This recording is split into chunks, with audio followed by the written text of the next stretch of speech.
My brother got my wife pregnant, so I disappeared without a word. And what happened next broke them both. My brother got my wife pregnant.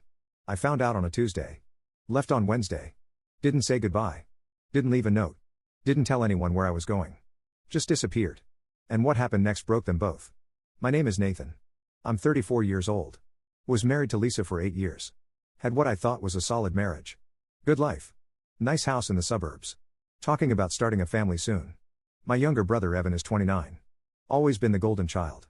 The one who could do no wrong in our parents' eyes. The one they bailed out of every mistake. Every failed job. Every broken relationship. That Evan. The one who called me at 2 a.m. when he got evicted. The one I co-signed a lease for. The one I lent $5,000 to that he never paid back. The one I defended to our parents when they finally started to see through him. My brother. My harm. The person I'd protected my entire life. That's who betrayed me. Let me tell you how I found out. Because the details matter. Because every moment of that day is burned into my memory. I'd been on a business trip to Chicago. 3-day conference. Left Monday morning. Was supposed to come back Thursday night. But Tuesday afternoon my last meeting got cancelled. Client had a family emergency. Pushed everything to next month. I thought about staying in Chicago anyway. Enjoying the hotel. The room service. The break from routine. But I missed Lisa. We'd been married 8 years, but I still missed her when I traveled. Still wanted to come home to her. So I changed my flight. Got on a 4 p.m. back to Seattle. Landed at 7. Was home by 8:30.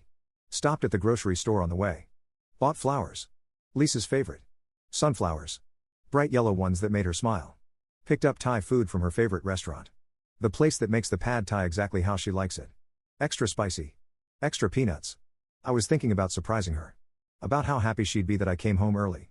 About spending the rest of the week together before I had to go back to work. I parked in the driveway behind a car I didn't recognize. Blue Honda Civic. Thought maybe Lisa had a friend over. Didn't think much of it. Used my key. Opened the front door quietly. Wanted to surprise her. The house was quiet.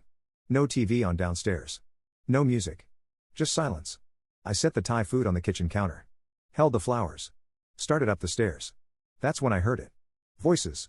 From our bedroom. Lisa's voice. And a male voice I recognized. My stomach dropped. But I told myself I was being paranoid. Probably just watching a movie. Probably nothing. I kept walking up the stairs. Down the hallway. Toward our bedroom door, which was half open.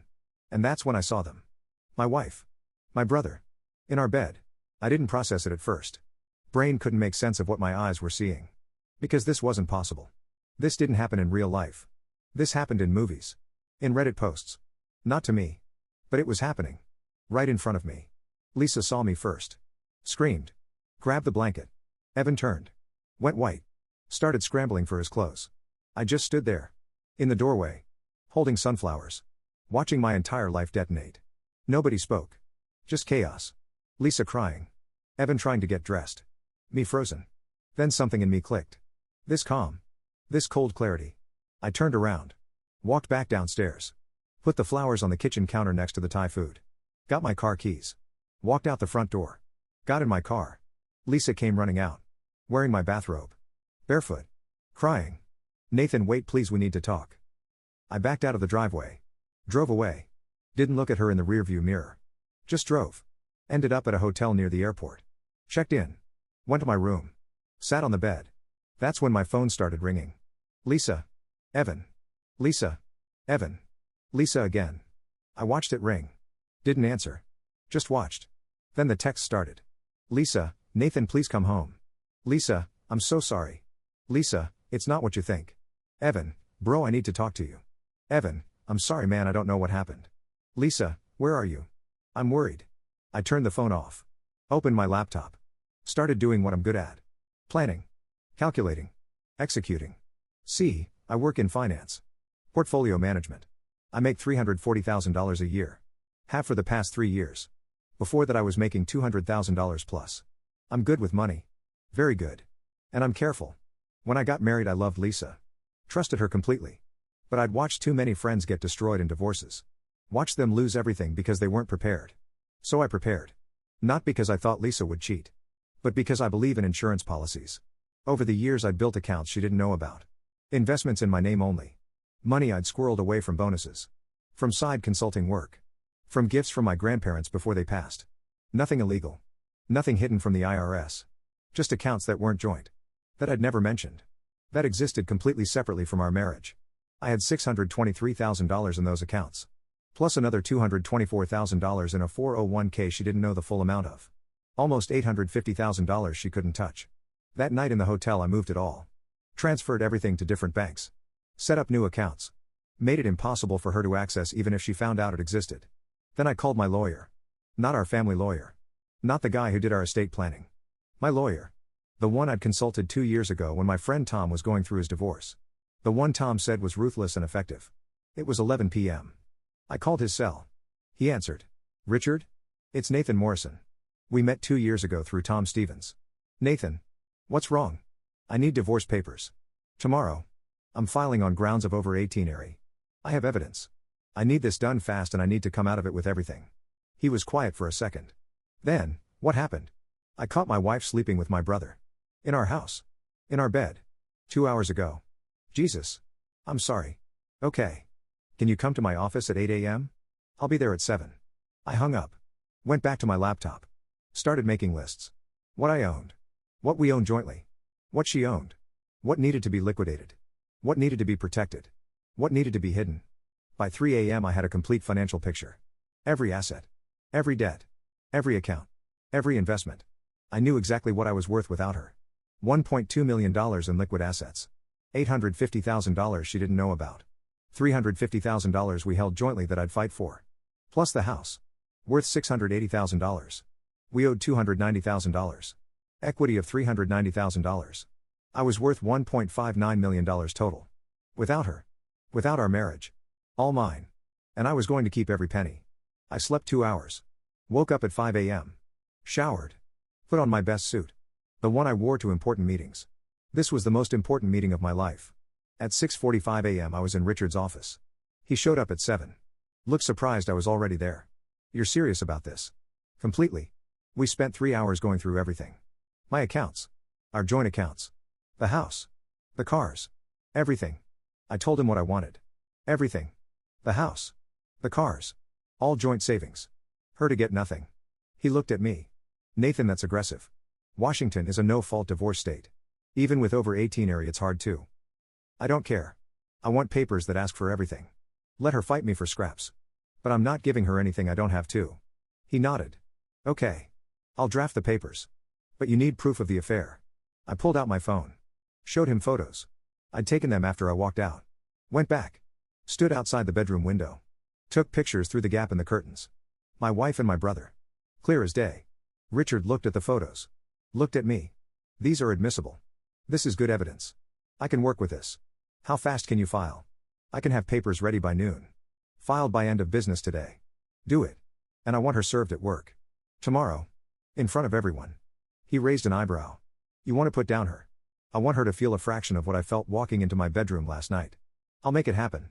I left his office at 10:30 a.m. Went back to the hotel. Checked my phone. 200 plus missed calls. 400 plus texts. I read through them. Didn't respond to any. Lisa, begging. Crying. Saying it was a mistake. That she loved me. That we could work through this. Evan, apologizing. Saying he didn't mean for it to happen. That I was his brother and he'd never meant to upset me. Mom, worried. Asking where I was. Saying Evan had called her crying.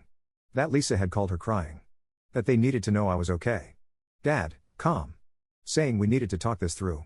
That family was important. That we needed to handle this like over 18s. I took screenshots of everything. Sent them to Richard. Evidence of contact. Of pressure. Of them knowing exactly what they'd done. Then I turned the phone off again. At 12:30 p.m. Richard called the hotel room. Papers are filed. Service happens tomorrow at 1 p.m. at her office. I've got a guy who'll hand them to her directly. Good. What about restraining orders? You want a restraining order? Against Evan. I don't want him contacting me. Coming near me. Nothing. I can file for that. But you'll need to prove pressure. I have 200 missed calls in 24 hours. Is that enough? That'll work. I'll file this afternoon. I hung up. Laid back on the hotel bed. Stared at the ceiling. This was real. I was really doing this. Blowing up my entire life. My marriage. My relationship with my brother. My family. But what choice did I have? Go back? Forgive them? Pretend I didn't see what I saw? No. I couldn't do that. Wouldn't do that. Some things you don't come back from. And this was one of them. The next day at 1 p.m. I got a text from Richard. Served. She didn't take it well. I felt nothing. No satisfaction. No guilt. Just empty. At 3 p.m. my phone started ringing again. Different number. I answered without thinking. Nathan, oh thank God. It's your mother. I've been so worried. Where are you? What's going on? Lisa called me crying saying you filed for divorce. Evan's devastated. What happened? What happened? I caught Evan and Lisa sleeping together. That's what happened. Silence. Then, oh Nathan. Oh honey. I'm so sorry. But these things happen. People make mistakes. You can work through this. I couldn't believe what I was hearing. Work through what, Mom? Evan sleeping with my wife? Well. Yes. I mean, it's terrible. But Evan feels awful. He didn't mean for it to happen. And Lisa loves you. She made a mistake. You don't throw away 8 years of marriage over one mistake. One mistake? Mom, they were in my bed. In my house. How long do you think this has been going on? I don't know. But I'm sure it was just a brief thing. A moment of weakness. You're brothers. You need to forgive each other. That's what family does. I hung up. Blocked her number. 10 minutes later Dad called from his cell. Nathan, your mother's upset. You can't just hang up on her like that. Watch me. This is serious.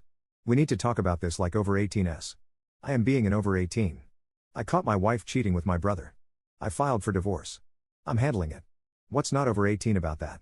The way you're handling it. You're being vindictive. Filing for divorce the next day. Serving her at work to embarrass her. This isn't like you. You're right. The old me would have tried to talk it out. Tried to understand. Tried to forgive. But the old me didn't know his wife was sleeping with his brother. This is the new me. And the new me doesn't forgive betrayal. Evan's your brother. Evan's the man who slept with my wife. That's all he is to me now. He made a mistake. Stop calling it a mistake. Mistakes are accidents. This was a choice. Multiple choices. And I'm done. With him. With Lisa. And if you can't support me, with you too. I hung up. Blocked his number. Sat there breathing hard. Couldn't believe my own parents were defending them. Making excuses. Telling me to forgive. That's when I knew. They were going to choose Evan. They always chose Evan. The golden child. The one who could do no wrong. Even when he did the worst thing imaginable, they'd find a way to excuse it. And I'd be expected to just accept it. To forgive. To move on. To keep the family together. No. I wasn't doing that. That night I made my second major decision. I was leaving. Not just the marriage. Everything. The city. The state. My job. My life. I was disappearing. Completely. I opened my laptop. Started researching. How to disappear. How to go off grid. How to make yourself unfindable. It's easier than you'd think. If you have money. If you're smart. If you plan it right. By morning I had a plan. Step 1, quit my job. Not 2 weeks notice. Just quit. Effective immediately. Via email. I sent the email at 6 a.m. Dear boss. Due to personal circumstances I am resigning effective immediately. I understand this is sudden and I apologize for any inconvenience. Please forward my final paycheck to my lawyer at address. I will not be reachable going forward. Thank you for the opportunities. Nathan Morrison. Sent. Step 2, liquidate everything. All my accounts. All my investments. Everything liquid. I called my financial advisor at 8 a.m. Nathan, hey, what's up? I need to liquidate everything. All my accounts. I want cash. What? Why? That's not a good. I don't care if it's a good idea. I need it done. Today. Nathan, this will trigger capital gains. You'll pay huge taxes. At least let me. I'll deal with the taxes. I need the money liquid. How fast can you do it? He sighed. I can have it done by end of day. But I'm telling you this is a bad move. Noted. Do it anyway. By 5 p.m. I had $1.67 million in liquid cash sitting in 3 different bank accounts. Step 3, withdraw it all. Physical cash. This was harder. Banks don't like giving out hundreds of thousands in cash. It's suspicious. It triggers reports. But I didn't care. I went to 3 different banks. Withdrew $50,000 from each in cash. $150,000 total. Left the rest in the accounts for now. Would deal with it later. Step 4, buy a vehicle. Cash. No loan. No paper trail. I bought a used Toyota Tacoma from a private seller on Craigslist. 8 years old. 90,000 miles. Perfect condition. Paid $22,000 cash. Registered it to a P.O. box address. Used a mail forwarding service. Step 5, disappear. I packed 1 bag. Clothes. Laptop. Important documents. Cash. Left the hotel at 6 a.m. on a Saturday. Got in my new truck. Started driving. Didn't tell anyone where I was going. Because I didn't know yet. Just drove. I drove for 3 days. East. Through Idaho. Through Montana. Into Wyoming. Stopped at different hotels. Paid cash. Used fake names. Left no trail. By day 4 I was in a small town in Montana. Population 3,000. Middle of nowhere. I liked it. Quiet. Isolated. Nobody knew me. Nobody cared. I found a real estate listing. Small cabin. 10 acres. $180,000. Called the number. Talked to the owner. Said I'd pay cash. He said come look at it. I looked at it that afternoon. 2-bedroom cabin. Decent shape. Needed some work but livable. 10 acres of woods. A stream running through it. Perfect. I'll take it. Cash. How fast can we close? The owner looked shocked. Cash? You serious? Completely. I can have $180,000 to you by Monday. He called his lawyer. We drafted a contract. I signed. Wired the money from one of my accounts. Closed in 2 weeks. I own the cabin. Meanwhile, back home, chaos. My lawyer updated me. I'd given him instructions to handle everything. Don't tell anyone where I am. Don't give out my contact info. Just handle the divorce. Lisa was spiraling. Calling him daily. Begging to talk to me. Begging to know where I was. He told her what I'd instructed. My client doesn't wish to have contact. All communication goes through me. My parents hired a private investigator. Tried to find me. Couldn't. I'd used cash for everything. No credit card trail. No phone records. No GPS. Just gone. Evan tried calling the lawyer. Tried showing up at his office. Richard had him escorted out by security. My work didn't know where I was either. HR called Richard asking about forwarding my final check. He gave them the P.O. box address. Everything was working. I was a ghost. The divorce took 3 months. Lisa signed everything. Didn't contest. I got the house. The cars. All joint savings. Everything. Sold it all. The house sold for $680,000. After paying off the mortgage I cleared $390,000. The cars. The furniture. Everything. Another $45,000. Total, I now had $2.1 million in assets. Completely hidden. Completely untraceable. I was 34 years old. Retired. Living in a cabin in Montana. Off the grid. Nobody knew where I was. Nobody could find me. And I'd never been more at peace. 6 months after I disappeared, Richard called with news. Lisa's pregnant. She's claiming it might be yours. It's not. We hadn't been together in months before I caught them. She was always too tired. Too stressed. Now I know why. She wants a paternity test. Fine. Order one through the court. But I want it done through a lab I choose. And I'm not showing up in person. They can use my DNA from my medical records. He made it happen. The test came back. Not mine. Evan's baby. Of course. I had Richard update the divorce papers. Proof of over 18-ary. Proof of paternity. Proof the baby wasn't mine. Lisa had to sign an affidavit acknowledging it. I was free. Legally. Financially. Completely. 1 year after I disappeared, I'd settled into my new life. I'd renovated the cabin. Added solar panels. Built a workshop. Made it completely self-sufficient. Got a remote job doing financial consulting. Used a fake name. Fake resume. Nobody checked. Made $80,000 a year. More than enough for my needs. Lived simply. Grew my own food. Hunted. Fished. Read books. Hiked. No drama. No betrayal. No family guilt. Just peace. I started dating. Met a woman named Sarah at a local coffee shop. She was a park ranger. Loved the outdoors. Lived simply. I told her my name was Nathan. Told her I used to work in finance. That I'd left it all behind for a simpler life. She didn't ask questions. Just accepted it. We dated for 6 months before I told her the truth. The whole truth. About Lisa. About Evan. About disappearing. She listened. Didn't judge. Just said, you did what you had to do. I respect that. That's when I knew she was different. We got engaged a year later. Married in a small ceremony. Just us and a justice of the peace. No family. No big wedding. Just us. Perfect. Meanwhile, back home, everything was falling apart. I heard through Richard. He'd keep me updated occasionally. Said I should know what was happening even though I'd moved on. Evan and Lisa got married. Small ceremony. Just family. My parents went. Supported them. Posted pictures on Facebook. One big happy family. Except for the son they'd lost. I looked at the pictures once. Evan in a cheap suit. Lisa in a simple dress. Both looking tired. Stressed. Not happy. Just going through motions. The baby was born 3 months later. A boy. They named him something generic. Didn't matter. Evan couldn't keep a job. Got fired from 3 in the first year. Too unreliable. Too irresponsible. Lisa went back to work 6 weeks after giving birth. Had to. Someone needed to pay bills. They moved in with my parents. Couldn't afford their own place. My parents were stressed. Their golden child had destroyed their family. Now they were raising his kid. The irony wasn't lost on me.